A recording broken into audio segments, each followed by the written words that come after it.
Haji Faisal, ayah kandung Fujianti, tak mempermasalahkan jika anaknya menikah muda dengan Thorik Halilintar. Menurut Faisal, Fuji dan Thorik sudah bisa berumah tangga karena selama ini juga bisa mencari uang sendiri dan membantu keluarga.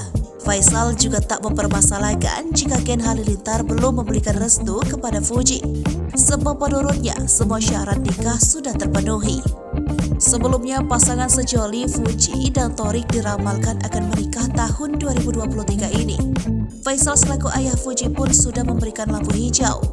Sebagai seorang ayah, ia hanya ingin yang terbaik untuk anak bungsunya itu. Mertua mendiang Vanessa Angel ini juga menjelaskan jika istrinya sudah siap jika Fuji menikah dengan Thorik. Selain itu, Faisal juga mengatakan kalau kedua kakak Fuji, Franz dan Fadli, juga tak masalah jika harus dilangkahi.